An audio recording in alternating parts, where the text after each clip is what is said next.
June 6, 1944. English Channel. 5 a.m.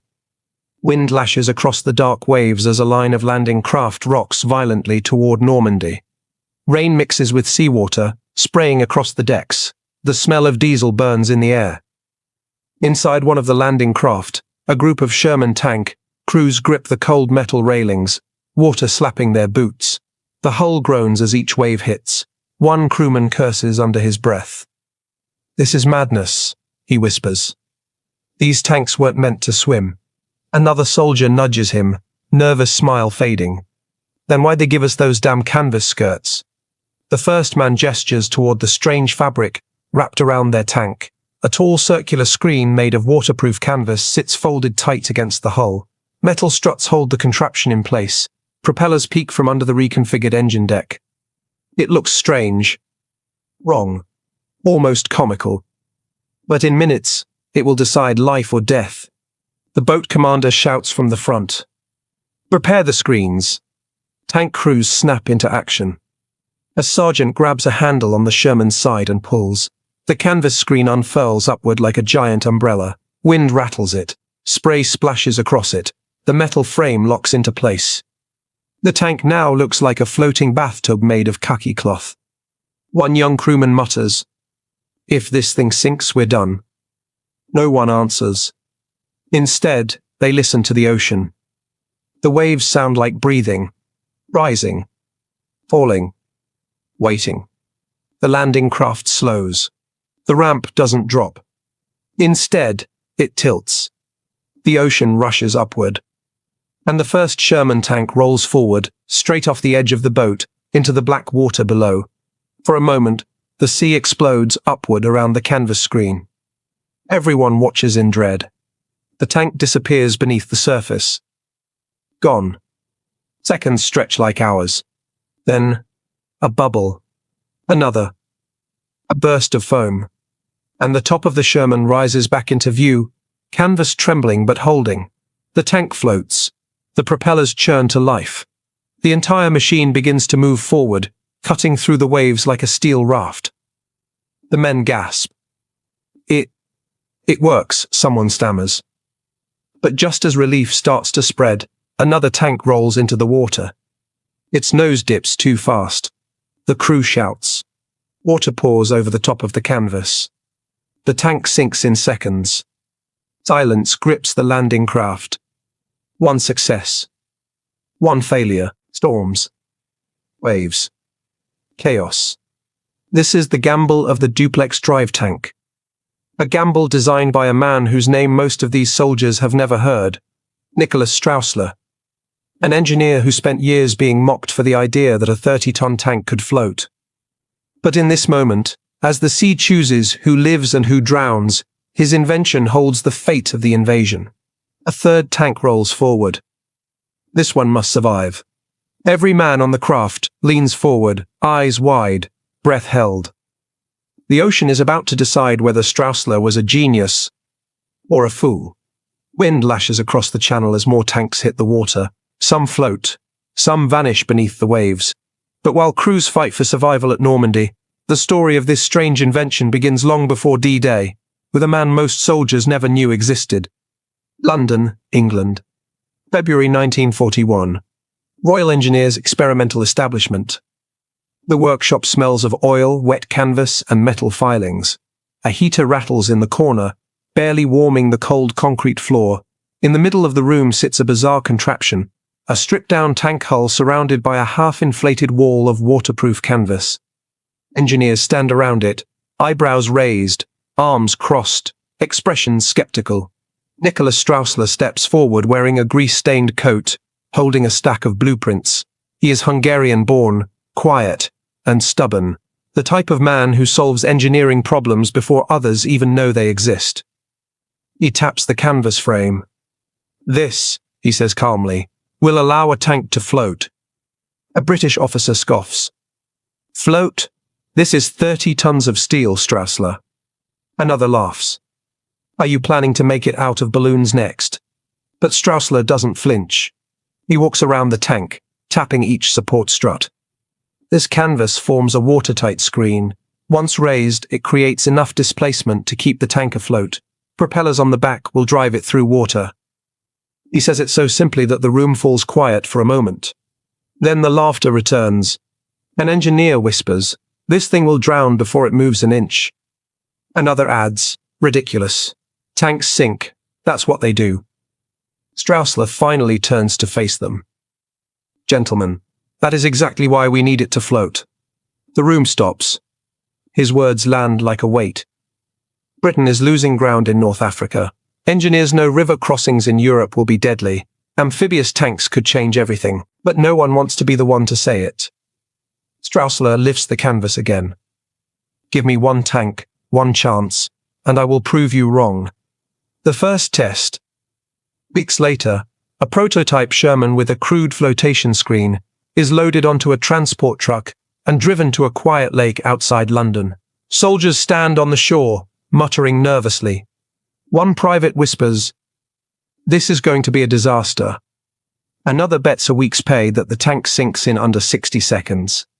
Straussler stands at the edge of the water, hands behind his back, staring at the ungainly machine with a look only an inventor could understand. The tank commander inside calls out, "Ready to deploy screen." The canvas rises like an unfolding curtain, wobbling in the wind. Metal braces lock into place. The tank inches forward. The front dips toward the water. The lake ripples. Everyone holds their breath. The tank moves fully off the ramp. A groan of steel. A splash. A shudder. Then, it floats. Perfectly. A ripple of shock moves through the crowd. The tank begins to glide forward, propellers churning, canvas shimmering with reflected sunlight. Straussler closes his eyes for a moment. Not in fear. In triumph. Someone finally speaks. I think it works." Another wipes his face, unsure how to react. The officer who mocked him earlier mutters, "Luck. It's just luck." Straussler smiles faintly. "Then we shall test it again, from joke to secret weapon." Over the next year, Straussler and his team refined the design tirelessly. Stronger struts. More buoyancy. Better waterproofing. Faster deployment. Each test wins over another skeptic. One day, a senior British general watches a Sherman glide across a lake and nods slowly. "If this can survive the channel," he says, "we may just have a way to land armor on beaches the Germans believe untouchable." But that is the problem. The channel is not a lake. It is violent. Unpredictable. Deadly. The true test would not be in calm waters. It would be on D-Day, under gunfire, in rough seas. Straussler knows this. And so do the tank crews training for the invasion. Some trust the invention. Others fear it. One commander sums it up perfectly. "Either we land tanks on the beaches, or we die trying to swim steel." Straussler's invention is no longer a joke. It is a gamble big enough to shape the war. And as the days tick toward June 1944, every engineer, every commander, and every tank crew asks the same question. Will it survive the real ocean? Only the coming storm will answer. June 6, 1944. English Channel. 5:37 a.m. The sky is still dark, painted in deep shades of blue and grey, as waves crash violently against the sides of landing craft. The wind is sharp enough to sting the eyes. Salt water sprays over the tank crews as they stand beside their strange machines wrapped in canvas and steel. A British corporal grips the railing so tightly his knuckles go white. "These waves, they're too high. This isn't what we trained for." Another crewman answers without looking at him. "The sea doesn't care what we trained for." Their Sherman sits in the center of the craft, the flotation screen partially raised, trembling in the wind. Marine officers shout last-minute warnings. "Once you're in the water, keep the bow into the waves. Don't turn sideways, she'll capsize. Pump out water as fast as she takes it in." None of it feels reassuring. A sergeant walks the deck, voice booming over the storm. "Remember your training. The DD tank will do its job if you do yours. We land armor on that beach or infantry dies without it." The infantry on board look toward the tank crews with desperate eyes. They know what's coming. They know the beaches are defended by guns, mines, bunkers, steel, and concrete. And without tanks, they don't stand a chance. The first drop. A horn blows across the waves. Tank crews prepare to launch. The ramp doesn't lower onto sand. Instead, the boat tilts forward, nose dipping toward the sea. Crewmen grab whatever they can as the Sherman rolls closer to the edge, treads clanking loudly. A private shouts, "No turning back now." Then, the Sherman slides off the ramp. It hits the water hard. A geyser of spray erupts around it.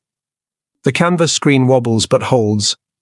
For a terrifying 2 seconds, it disappears beneath a wave. Tankers hold their breath. Then the Sherman rises again, bobbing like a giant metal buoy. Its propellers kick in, churning the water.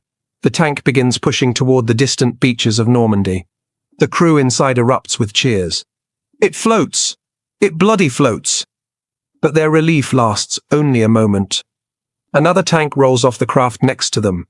Its canvas folds in the wind. Water floods over the top. The machine tilts nose first. In seconds, it vanishes beneath the waves. A tank of 30 tons, gone as quickly as a stone. One of the crewmen in the still floating Sherman whispers, "God help us. This sea is choosing who lives." The battle against the water. More tanks splash into the ocean. Some rise. Some sink. The sea becomes a graveyard of canvas, oil, and steel. Crewmen shout across the water, "Keep the pumps going." Screens collapsing on the starboard side. Wave incoming. Brace. A tank commander radios frantically. "We are taking on water. We can't." Static swallows his voice. His tank disappears under a massive wave. The channel shows no mercy. Straussler's invention works. But the ocean is an enemy of its own. One tank's desperate fight. In one of the surviving DD Shermans, the crew battles to stay afloat. Water splashes over the canvas walls. The engine roars as propellers fight against the current. Inside, a loader pumps water out with everything he has. "Faster! Faster!" the commander shouts. The gunner stares ahead at the faint outline of Normandy. "That's our target. That's where we make it count." Another wave slams into the tank. The canvas screen bends inward. Cold water sprays into the turret. The commander yells, "Hold the screen! Hold it!" The bow rises again. The tank floats onward. The gunner smiles despite himself. "I don't believe it. This stupid thing is actually working." The commander answers, "It's not stupid. Someone built this. And whoever he is, he just saved our lives." None of them knows Straussler's name. But right now, his invention is the only reason they are not on the bottom of the channel. The infantry watching in dread. Back on the landing craft, infantrymen stare into the dark water, where several tanks have just vanished. One whispers, "If the tanks can't make it, what chance do we have?" Another answers, "They have to make it." A sergeant shouts over the wind, "The beach is a fortress. Those DD tanks hitting the sand first.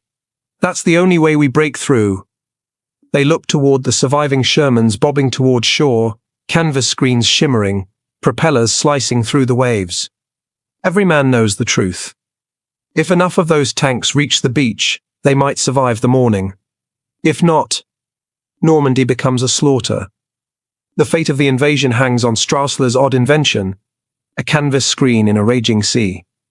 As the final tanks roll off the landing craft into the boiling water, one officer mutters under his breath, "If this works, it will be a miracle." He doesn't know it yet. A miracle is exactly what's coming. June 6th, 1944. Normandy coast. 6:12 a.m. The horizon glows faintly as dawn breaks across the French shoreline. The cliffs of Normandy rise ahead like dark, jagged shadows. Machine gun fire flickers across the beach. Mortar explosions thud through the morning mist. The smell of cordite and burning oil drifts over the waves.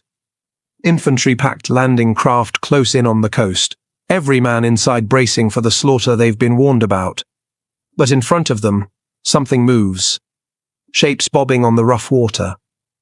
Canvas screens trembling, propellers churning. The surviving DD Shermans. A young soldier shouts from a landing craft. "Look, tanks, they actually made it." Hope spreads like wildfire. Men peer over the sides of their boats, staring with awe and disbelief as the floating tanks fight their way through the surf. One private grips his rifle with shaking hands. "If they're alive, maybe we will be too." The approach under fire. German gunners spot the strange silhouettes in the water and open fire. Machine guns rake the sea. Tracer rounds skip across the waves like burning stones. A DD Sherman takes a hit to its canvas screen. The fabric tears open. Water floods in. The tank commander screams, "Patch it, patch it." But the ocean claims the tank. It tilts, rolls, sinks beneath the surface in seconds. Crewmen from nearby landing craft watch helplessly. One whispers, "They're dying out there, but they're going first, for us." The first tank reaches sand. A lone DD Sherman pushes through a breaking wave and feels the shift. Solid ground beneath its tracks. The crew inside erupts in cheers. "We're on the bottom, lower the screen." The flotation canvas drops, collapsing around the hull. The propellers shut down. The tank roars forward on its treads, climbing the wet sand like a resurrected beast. Infantry in the approaching landing craft see it clearly now. A Sherman tank. A real tank. On the beach. And the cheering begins. A sergeant shouts, "That's what we needed. Move, move." The Sherman fires its main gun. The explosion shatters a German pillbox, stunning defenders. Infantry leap from the boats with renewed strength. Behind them, more DD tanks hit the shoreline. Some torn, some flooded, some barely holding together, but enough to matter. Straussler's idea becomes a weapon. On the German side, panic spreads. Soldiers expected infantry.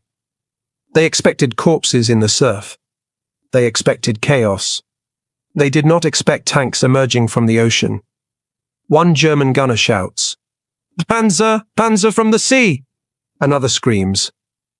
On Möglich, tanks cannot swim, but the Shermans do not care. They climb the beach in a line, firing at bunkers, shredding obstacles, and drawing machine gun fire away from the infantry still sprinting across the sand. The tanks become shields. Moving cover. Mobile firepower exactly where the invasion needs it. A British corporal on the beach ducks behind a destroyed Czech hedgehog and watches in disbelief as a DD Sherman rolls past. He slaps the hull, laughing hysterically. "You beautiful floating bastard. Keep going." The tank's commander leans out long enough to shout back, "Thank the engineer who built this damn thing." The corporal yells, "What's his name?" The commander shrugs. "No idea." Nicholas Straussler's identity does not matter here.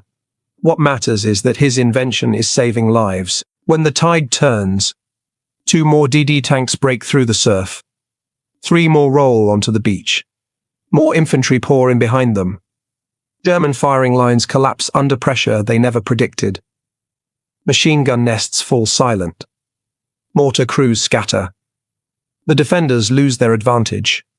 At that moment, a British major watching from the surf yells to his men, "The tanks are punching through. Follow them." And so they do. Thousands of soldiers charge up the beach behind the Shermans that should have sunk, should have failed, should have been impossible. Instead, they become the spearhead of the most important invasion in modern history.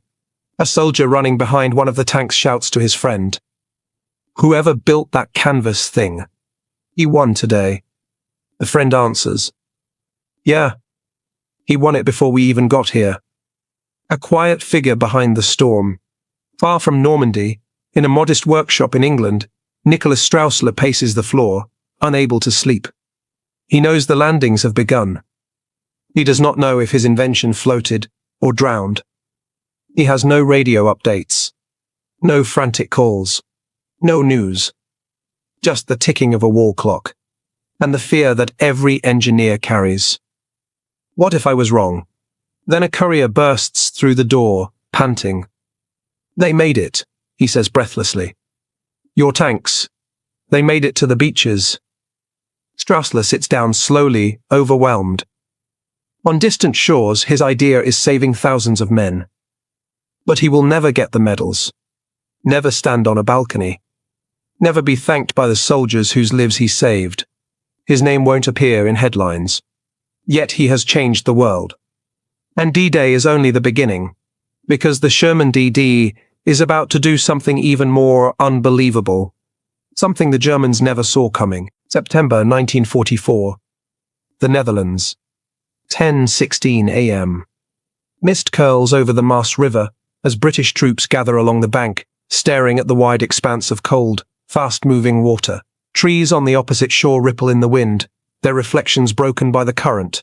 The river is swollen from weeks of rain. Grey clouds hang low, threatening more. A British lieutenant kneels on the muddy bank, lowering a stick into the water. "It's deeper than the maps say," he mutters. "And faster." A sergeant beside him shakes his head. "Without a bridge, sir, armor can't cross. Infantry can't hold the far side alone." Behind them, Sherman tanks rumble to a stop. Troops look toward the river with the same fear in their eyes that Normandy soldiers felt months earlier. Someone mutters, "The Germans blew every bridge for 50 miles. We're stuck." Frogmen test the current. Combat engineers lay out ropes. Officers debate routes, crossings, and risks. But nothing seems possible. The Germans hold the far bank. Their artillery overlooks the water. Their snipers watch every movement. Crossing this river should be suicide. Yet a young private points toward a tarp-covered shape strapped to one of the Sherman hulls. "What about those things? The canvas screens? Couldn't the tanks float again?" The sergeant gives a hollow laugh. "Those? They were for the sea, for D-Day. You can't float a tank across a river like this." But the lieutenant pauses. Slowly, he turns to look at the folded canvas, the metal struts, the mechanical fittings. A thought forms. A crazy thought. "Maybe we can," he whispers. Reactivating the impossible.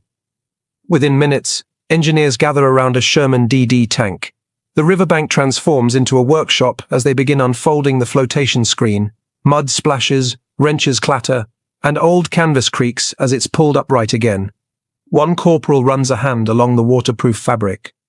This thing saved Normandy. Let's see if it can save Holland. The wind pushes against the screen. It shivers but holds. Engineers double-check every strut, every cable. They reinforce patches from D-Day, where shrapnel once tore holes through. They seal seams with fresh coats of waterproof paste. A British major approaches, eyes wide with doubt. "You're going to put that thing in a river?" The lieutenant nods. "We don't need to survive the channel this time. Just make it to the other side." The major hesitates. Then, "Do it." The first river launch. The tank engine rumbles to life. Exhaust curls upward in grey clouds.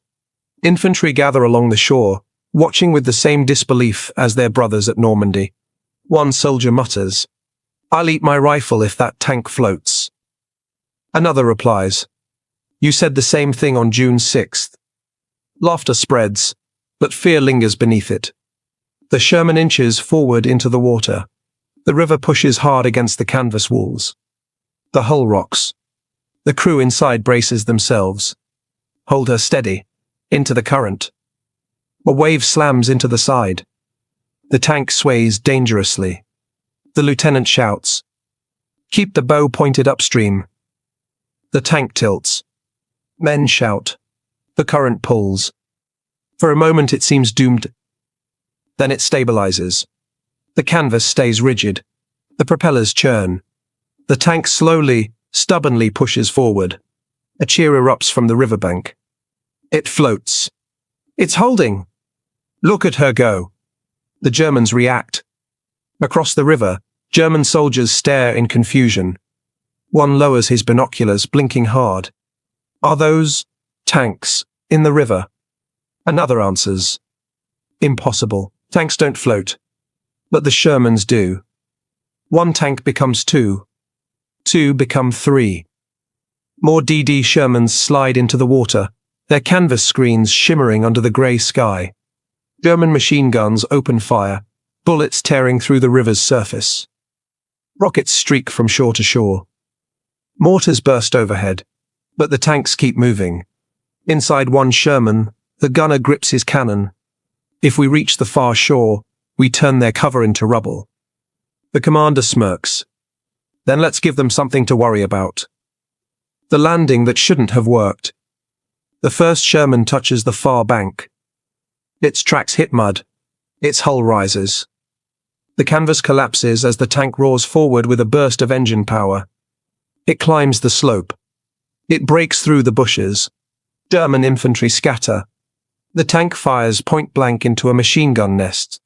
Explosion. Silence. More tanks emerge behind it, rising from the river like steel spirits. Infantry boats race across behind them, protected by the moving shield of armor. A corporal screams over the gunfire. We did it. We crossed a river without a bloody bridge. The lieutenant radios the rear units. Shermans are across. Repeat, Shermans are across. Establish the bridgehead. The legacy takes shape. As German lines crumble, soldiers rush across makeshift rafts, following the tanks that were never meant to float. More Shermans cross. The river becomes a highway of machines and courage. On a hill overlooking the chaos, the major lowers his binoculars. His voice shakes with awe. To think, all this is because of that engineer? He doesn't remember Straussler's name, but he remembers the sight. Tanks moving where no tank should ever move. Steel crossing water. Armor defeating nature. Engineering rewriting the rules of war. And he realizes something simple and profound. Sometimes battles are won by bullets. Sometimes by bravery. But sometimes by a quiet man with a strange idea and the will to build it. Late 1944. England. A small engineering workshop. Nicholas Straussler stands alone beside a dusty workbench, sorting through piles of sketches, metal fittings, and scraps of canvas. His workshop smells of oil and cold air, the faint hum of distant machinery the only sound. He hasn't slept much these past months. News travels slowly to men like him. Men who build things rather than break them. He knows the Allies have landed in France. He knows the DD tanks were used on D-Day. He knows some sank. He knows some survived. But he does not know what they accomplished. Not yet. He picks up a piece of canvas from an early prototype, frayed and stained from the endless tests. He turns it over in his hands, lost in memory. A knock echoes from the door. A courier enters, soaking wet from the rain outside, breathless. Mr. Straussler, sir, I've been told to deliver this immediately. He hands Straussler a sealed envelope stamped. Top secret, Allied command. Straussler opens it slowly. His eyes skim the page. And for the first time in years, he sits down, overwhelmed. The message is simple. Direct. Without flourish or sentiment. But its words change his life. The duplex drive tanks succeeded. They were essential on D-Day. They crossed rivers under fire in Holland. Your invention saved thousands of men. Straussler reads the lines again, hardly breathing. Saved thousands of men. He sets the letter down on the table and closes his eyes. What soldiers knew but he did not. Far away, across the beaches and rivers of Europe, Allied soldiers speak of the strange floating tanks that appeared in the surf, in the rivers, in impossible places. A Sherman crewman in Normandy once said, "If that thing hadn't floated, we'd have died on the sand." A British lieutenant in Holland declared, "We crossed that river because of a mad genius somewhere in England." A sergeant joked, "Whoever built this canvas contraption deserves a pint from every man on this beach." And yet, none of them knew Straussler's name. Only the invention mattered. Only its success. Only the lives it protected. The war remembers in silence. As Allied armies push deeper into Europe, the DD tanks follow rivers, canals, marshes, and flooded fields. Places where tanks were never supposed to exist. German commanders watch in disbelief. How are their tanks crossing water? Where are the bridges? This is impossible. But the impossible is already happening. Because of one idea, one design, one engineer. War rarely remembers the quiet minds behind miracles. But history does. Straussler's quiet triumph. Days later, Straussler receives another message. This one less formal. A field commander writes, "Your tanks reached the far bank. They won the crossing. Your work has changed the war." Straussler folds the letter and places it inside his coat pocket. He looks around his workshop. The metal scraps, the early failures, the torn sketches, the prototypes that sank, the ones that floated. Every mistake was necessary. Every test was a step forward. Every joke, insult, and dismissal he endured led to this moment. He picks up a pencil. His hands no longer shake. Because he knows something now. He didn't just make a tank float, he made victory possible. The final march of the Sherman DD. In the spring of 1945, a column of DD Shermans rolls across a wide German canal. The war is almost over. The men riding inside do not cheer. They do not laugh. They simply stare forward, knowing they are alive to see this moment because their tanks defied the laws of nature. On the riverbank, a private watches them pass and whispers, "Whoever made that thing, thank you." The wind carries the words away, but the sentiment remains. Legacy of a forgotten genius. Nicholas Straussler never becomes a household name. He never appears in wartime documentaries. He never stands on a stage to applause. But his invention becomes a symbol of something rare in war. Hope. A reminder that innovation saves lives. That ideas matter. That brilliance can come from anywhere, even from a quiet engineer in a lonely workshop. And for every soldier who survived a beach, a river, a canal, or a flooded battlefield, Straussler's canvas and steel creation was more than a machine. It was a miracle.